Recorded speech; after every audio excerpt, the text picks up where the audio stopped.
मेघनाथ मर गया, कुंभकर्ण मर गया, अब रावण अकेला बचा है।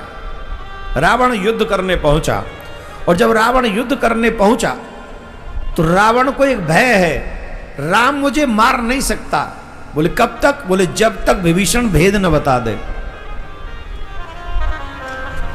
मेरी मृत्यु का जो भेद है वो विभीषण को मालूम है, राम मुझे मार नहीं सकता। तो कहीं ऐसा ना हो कि विभीषण भेद बता दे, तो विभीषण भेद बताए उससे पहले मैं विभीषण को मार दूं। तो रावण ने एक प्रचंड शक्ति का प्रयोग किया।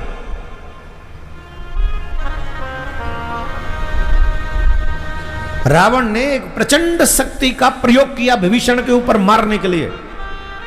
तो राम जी ने क्या किया?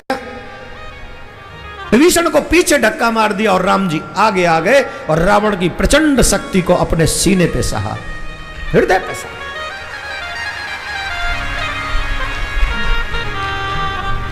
ये उदाहरण है राम भक्तों के लिए, कृष्ण भक्तों के लिए, भगवत भक्तों के लिए यह जीता जागता उदाहरण है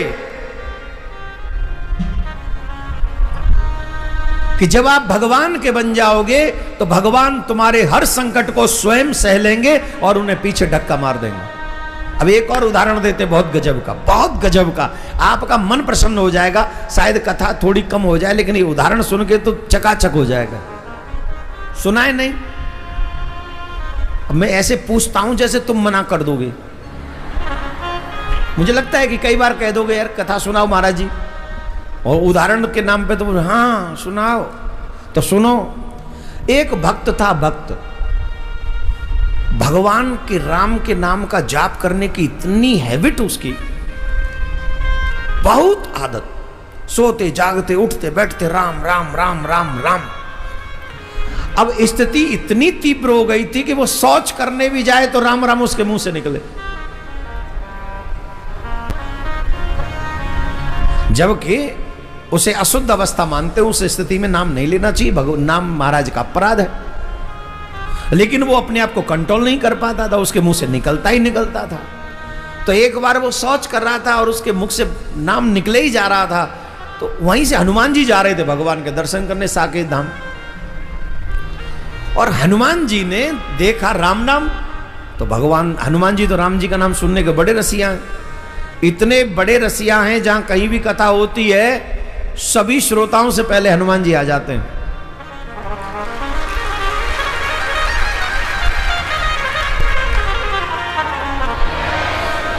ऐसा नहीं है कि वो 6 बजे आते, 6:30 बजे आते, 5 बजे आते, नहीं, वो 3:30 बजे नहीं, 3 बजे आ जाते हैं। सबसे पहला श्रोता वही होगा हनुमान जी, इतने पक्के श्रोता।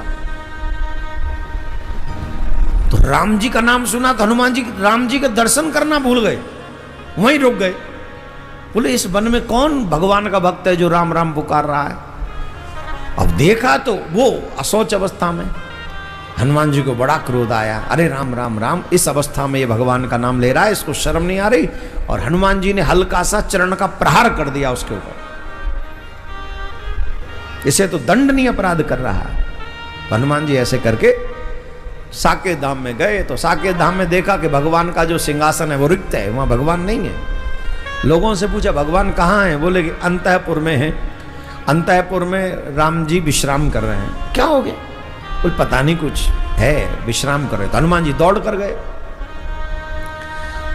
तो देखा वहां पर कुछ लोग राम जी की सेवा कर रहे हैं, राम जी करहा रहे हैं, राम जी कष्ट पा रहे हैं। तो हनुमान जी ने पूछा प्रभु आपको क्या हो गया? अरे कुछ नहीं हनुमान, थोड़ा सा कष्ट हो रहा है। हुआ क्या? हुआ क्या? बोले बस पता नहीं, किसी ने चरण का प्रहार किया है और हमको बड़ा कष्ट हो रहा है। चरण का प्रहार? स्वामी आपको किसका साहस है? आप उसे उसका नाम बताइए, मैं अभी।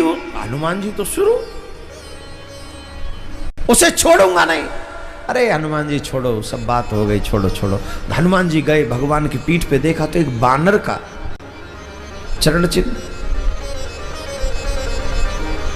बोले महाराज मेरी ही जाति के किसी व्यक्ति ने प्रहार किया है। अरे हनुमान काहे झंझट में पड़ रहे हो, छोड़ो अब जो हो गया सो हो गया। अरे प्रभु ऐसे नहीं, मुझे बताओ, मैं उसे दंड दिए बिना नहीं मानूंगा। अरे हनुमान दंड की बात नहीं है, छोड़ दो, कोई बात नहीं। पर ये किया किसने है? बोले तुम गुस्सा नहीं करोगे और तुम उससे बदला नहीं लोगे, पहले बात करो। कैसे नहीं? बोले मैं कह रहा हूं तुम कोई बदला नहीं लोगे उससे और गुस्सा नहीं करोगे, तब बताऊंगा। बोले ठीक है, जैसी आपकी आज्ञा, कोई बदला नहीं लूंगा, पर बताओ किसका साहस हुआ? साहस किसी का नहीं, तुम्हारा ही साहस है, ये तुमने ही मारा है। हनुमान जी बोले मैंने, मेरे जैसे तुच्छ प्राणी का ये साहस नहीं नाथ, कोई त्रुटि हुई है, मैं ये अपराध कभी नहीं कर सकता। हाँ हाँ, डायरेक्ट नहीं, इनडायरेक्ट तुम ही ने किया। पर कैसे? बोले तुम आज आ रहे थे, कोई राम राम बोल रहा था, उसमें चरण का प्रहार किया।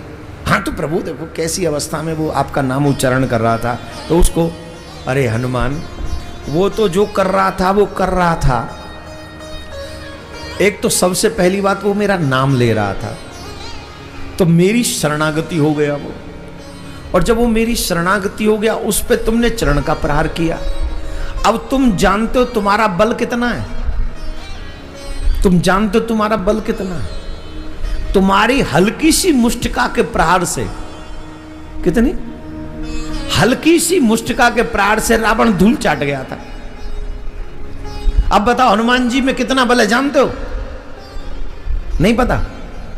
ये 10,000 हाथियों में जितना बल है उतना ऐरावत में अकेले में बल है, और जितना 10,000 हाथियों में बल है उतना इंद्र में बल है।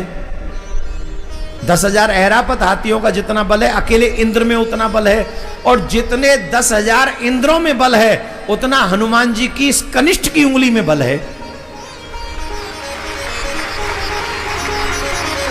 इस उंगली में इतना बल है जितना 10,000 इंद्रों में बल है।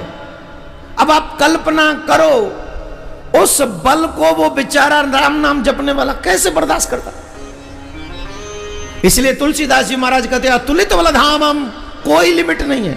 जब कन्न की उंगली में इतना बल है तो पूरी मुष्टिका में कितना होगा, और पूरी मुष्टिका का छोड़ो फिर चरणों में कितना होगा, और फिर पूरा ही जोश से टूट पड़े तो कितना होगा। बोल नो लिमिट्स, इसलिए अतुलित बलधामम, कोई बल की सीमा नहीं।